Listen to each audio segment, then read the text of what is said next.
Assalamualaikum warahmatullahi wabarakatuh.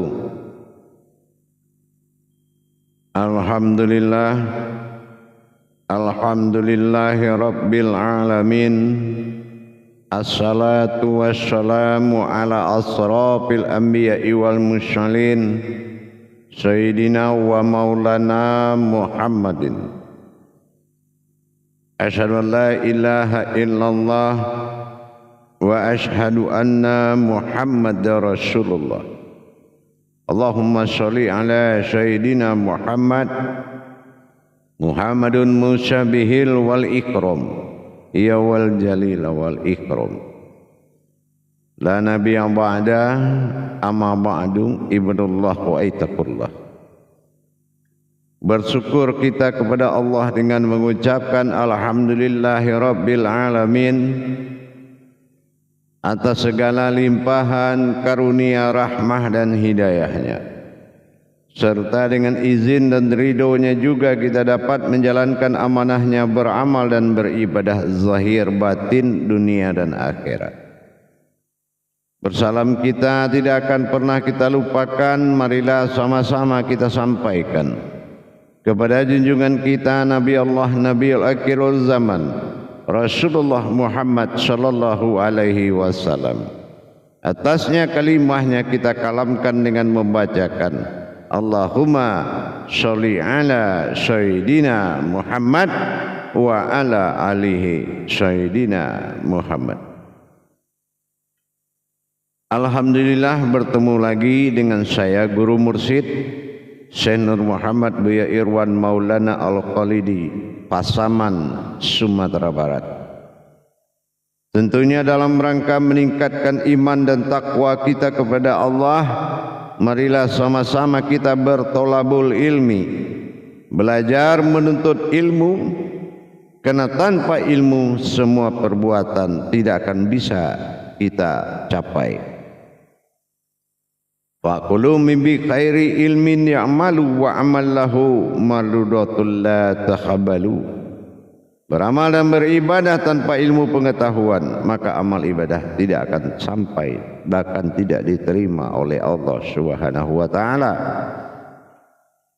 Alhamdulillah, dalam makom majelis zikir ma'rifatullah, dalam naungan Yayasan Islam Hidayatul Mubarakah, pada syiar wadah YouTube Buya Pasaman Timur, insya Allah mudah-mudahan bermanfaat dalam berbagi wawasan dan ilmu pengetahuan. Bagi yang sudah memahami dan mengetahui, saya hanya mengingatkan. Dan bagi yang belum sama sekali memahami dan mengetahui, maka belajarlah, karena kesempatan adalah hidup. Insya Allah dalam pertemuan ini saya akan mengajak para hadirin dan hadirat, kaum muslimin dan muslimat dimanapun berada, jamaah rahimakumullah, tentunya berwawasan dan berpengetahuan terhadap sebuah pencarian. Pencarian kepada Allah atau dikatakan muqarrabun ini bukanlah karena Allah itu hilang. Bukan Allah itu tidak terlihat. Pencarian di sini bersifat takharub atau dikatakan takharubun, artinya memperjalankan dan diperjalankan. Memperjalankan dijalankan ini bukan juga artinya di sana aku di sini engkau di situ, tetapi memberangkatkan kenaikan ketuhanan diri. Nah, ini butuh betul-betul suatu pedoman yang sangat kuat. Dalam pencarian atau dikatakan perjuangan atau mujahadah diri atau perjuangan diri untuk mendapatkan jalan ketuhanan ini, adalah berupa panduan. Panduan untuk mendapatkan ketuhanan diri, yaitu Allah dalam panggilan nama. Ini dibutuhkan sebuah kitab hayat, dan bisa mentadabur kitab itu sehingga pencarian ini sesuai dengan apa yang diamanahkan. Apa kitab untuk pencarian kewujudnya pendekatan kita kepada Allah? Tentunya kitabnya Allah. Kalau kitabnya umat, wahyu yang diberikan syafaat kepada Rasulullah sudah ada Al-Quran. Tapi kalau kitab diri adalah suatu kodrat yang mana dijadikan oleh Allah sebagai naf atau sebagai wujud yang bernama diri, yang disering kita dengar dengan man arafa nafsahu, barang siapa yang mengenal diriku, wa qad araha rabbahu, maka dia akan mengenal ketuhanan, siapa Tuhannya. Tapi untuk mendapatkan diriku tadi, nafsahu, banyak pemahaman ini salah dalam pengertian diriku. Diriku ini bukan dirinya kita sebagai umat, tetapi diriku kata Allah nafsahu, karena ada hu di situ. Kalau berarti ada diri dalam diri, gitu. Ada diri dalam diri. Nah, ini yang harus dicari, ini yang harus ditadabur, dan kesitulah kita bertakaruk. Kita bertakaruk ke situ, artinya memperjalankan kerohanian kita sampai pada titik akhir dia bernama rohani, adalah kalam yang menjadi pengakuan Allah. Artinya ruhku. Sudahkah kita bisa menjadi hayat dirinya yang disebut dengan ruhku? Akhirnya apa?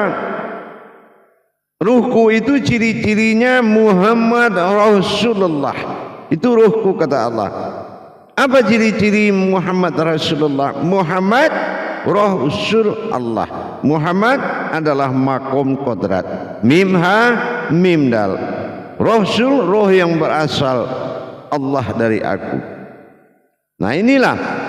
Jadi kalau kita bisa memahami bahwa diartikan Muhammad utusan Allah, berarti ruh yang diutus oleh Allah. Nah, inilah kodrat. Sebuah kodrat bernama kodrat Muhammad yang diutus oleh Allah. Artinya Rasulullah. Ternyata kodrat itu Rasulullah. Rasul, roh usul dalam hukum hijaiyah. Dengan demikian kita mulai mencari takarubnya. Jadi kalau kita bisa memahami kitabullah pada diri kita, sebagaimana yang pernah saya sampaikan di tayangan YouTube sebelumnya, kitabullah ini berbicara pada dohir dalam bentuk khodam adalah jasad bernama ayat.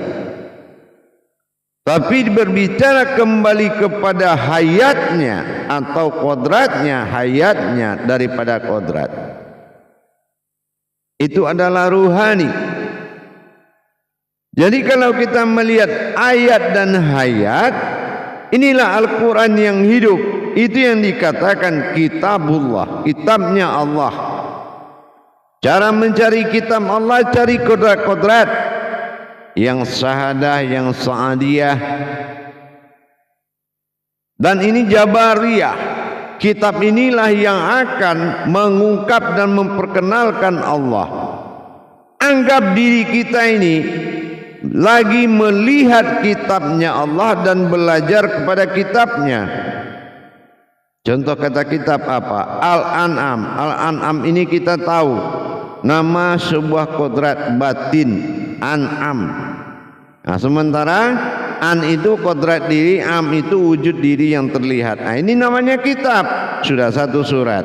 Al-Batinu, segala An-Nuru, surat An-Nur, semua kodratnya ada. Ini yang menandakan kitabullah. Terus kalamnya, kaulinya seperti apa? Dalil. Kalau di kodrat kitab Allah namanya dalil. Kalau dalil itu, nah inilah kalam tadi. Ya. Dalil dikatakan dahlihi marifatul haq fil ilmi.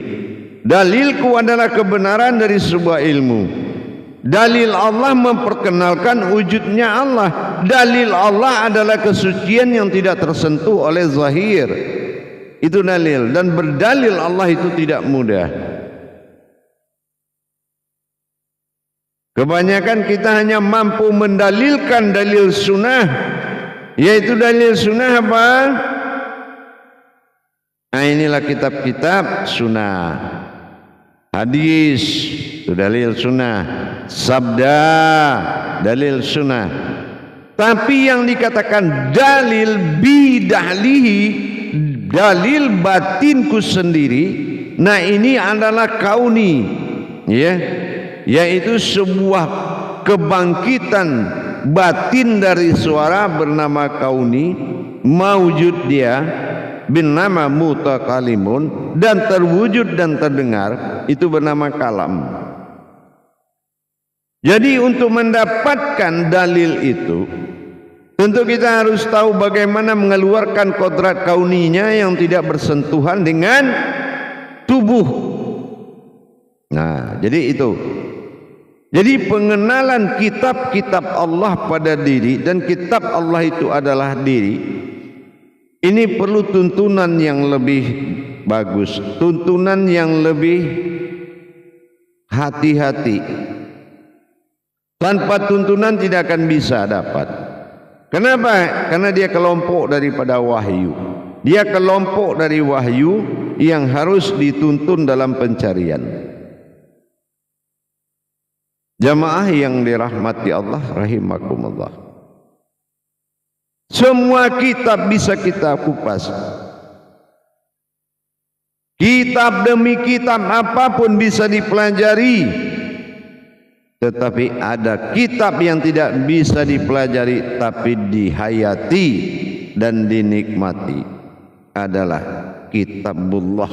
Kitabnya Allah adalah diri kita sendiri. Dengan demikian perlulah kita ini memperdalam wawasan demi wawasan, baik ke tingkat jaiz bagi akal, wajib bagi akal, dan mustahil bagi akal. Apalagi kalau kita sudah memiliki jalur tauhid yang benar,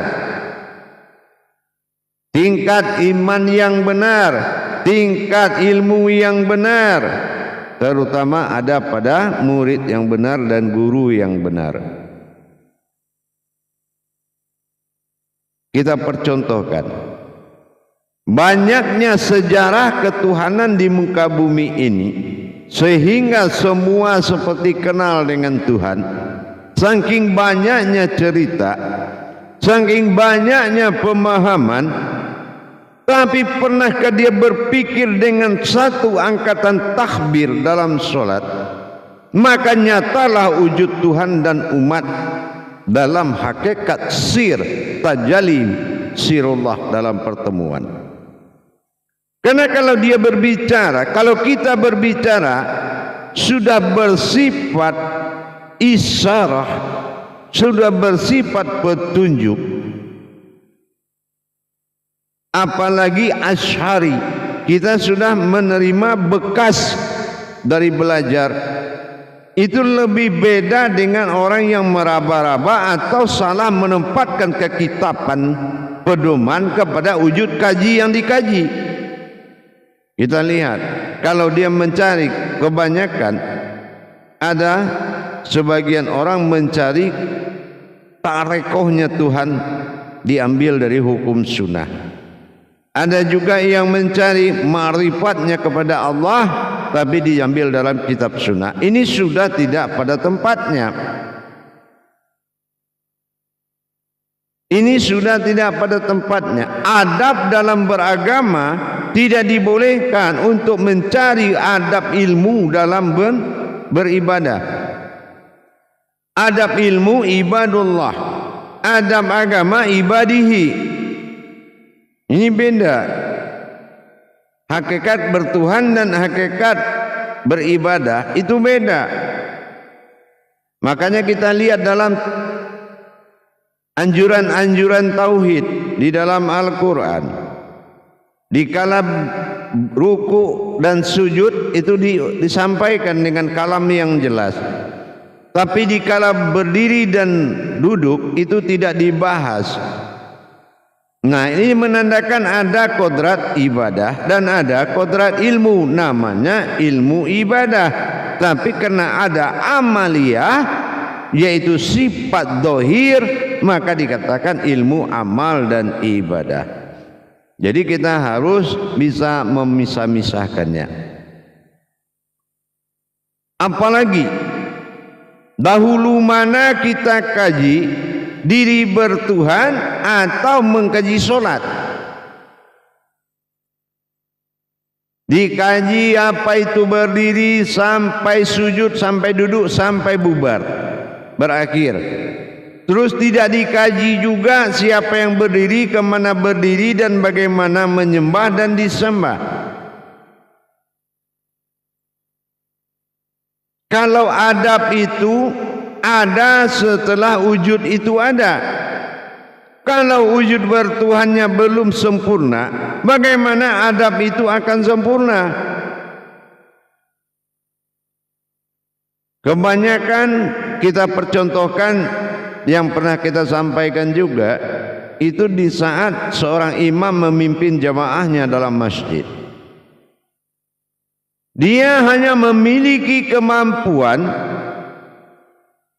yaitu membentuk rakaat yang beradab dan berukun ayat yang jelas.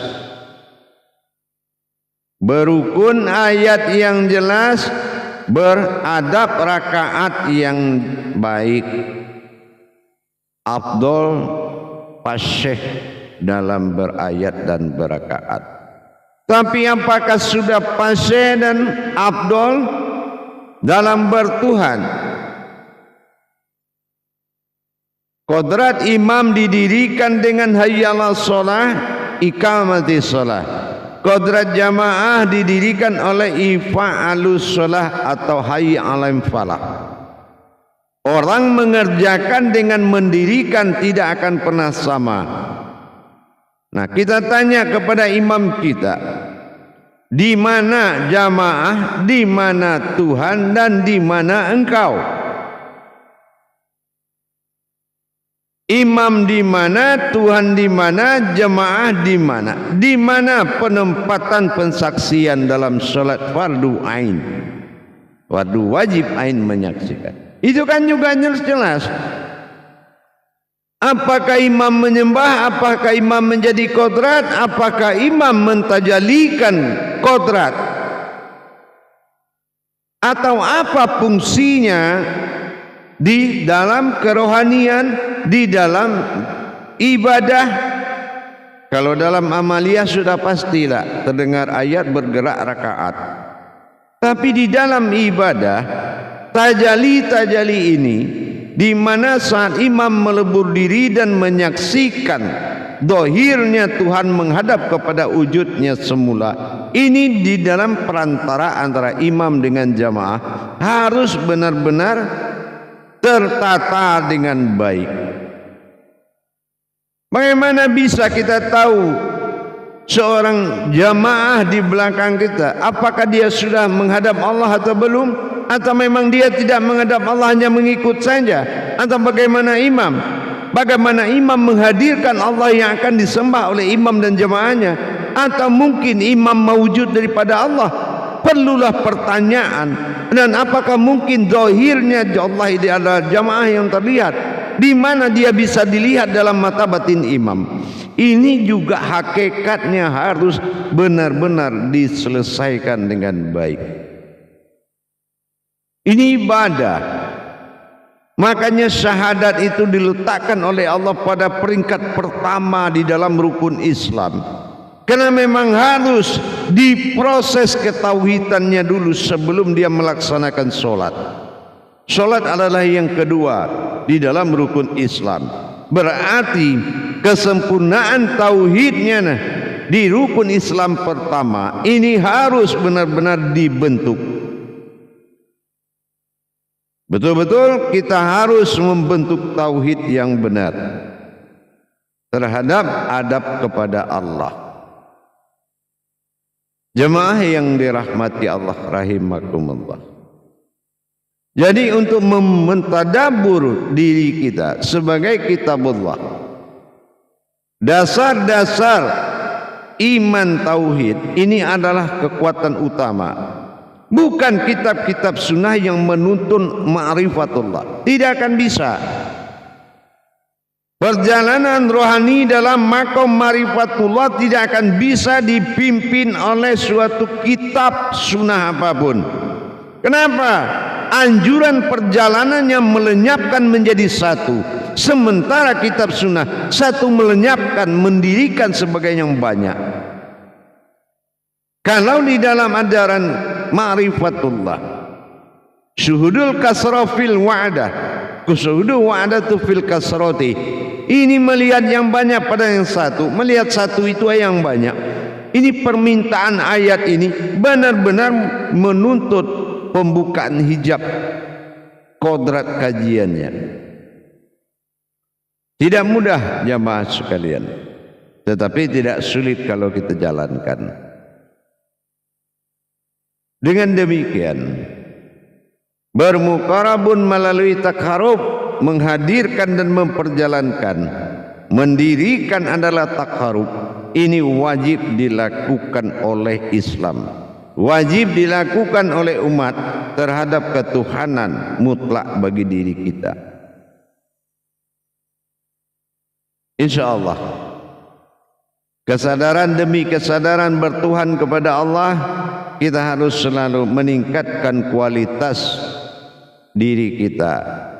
Kita harus meningkatkan kuantitas pemahaman untuk mendapatkan kualitas ibadah kita.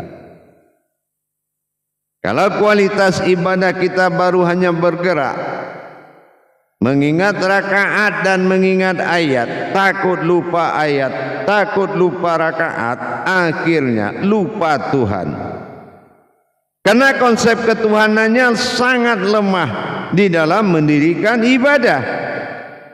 Mungkinkah seorang yang kekasih mencintai yang tidak kekasihnya meskipun wujudnya adalah seorang yang harus dikasihi?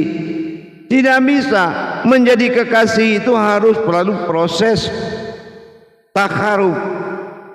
Kepada Allah juga begitu. Proses pendekatan perjalanan, penghadiran dan memperjalankan ini sangat wajib menjadi dasar terbukanya nawaitu yang kuat. Di mana letak kebatilan di dalam adab-adab ketuhanan itu? Kebatilan itu ada dua. Pertama, diri seorang guru lebih besar, lebih banyak membesarkan dirinya daripada Allah. Tidak membesarkan Allah dalam dirinya, tapi dia membesarkan dirinya dalam kerajaan Allah. Ini. Nah, yang kedua, semakin si murid mendapatkan ilmu, semakin hina orang lain di mata dia. Ini pembatalan-pembatalan yang hak. Kelebihan diberikan oleh Allah kepada seseorang bukan untuk merendahkan orang lain,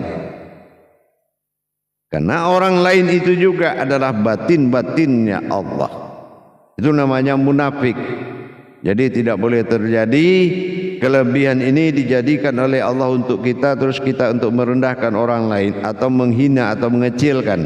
Ini jangan sama sekali terjadi. Jangan. Tidak ada yang hebat di mata Allah. Semuanya dalam perjuangan. Amanah saya kepada kita semua. Kalau kita memang ingin mendapatkan tuntunan, sudah ada niat belajar bagaimana pengenalan Allah lebih dekat, silakan menghubungi layar deskripsi yang ada di YouTube Buya Pasaman Timur. Atau langsung menghubungi saya dengan nomor WhatsApp 0813 9833 7904. InsyaAllah kita bermuzakarah dan kita beradab kepada Allah dengan kita belajar dan berbaiat dengan baik. InsyaAllah mudah-mudahan apapun yang kita pahamkan tapi belum masuk izin dan ridhonya Allah dalam baiat, itu akan sulit kita dapati. Hikmah ada di mana saja. Hikmah akan datang kepada kehalalan dan hak. InsyaAllah. Mudah-mudahan bermanfaat tentang wawasan ini.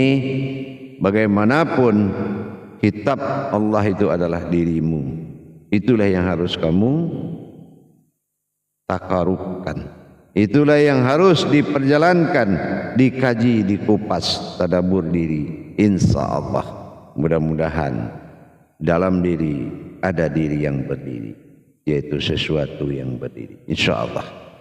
Akhirul kalam, wabillahi taufiq wal hidayah. Wassalamualaikum warahmatullahi wabarakatuh.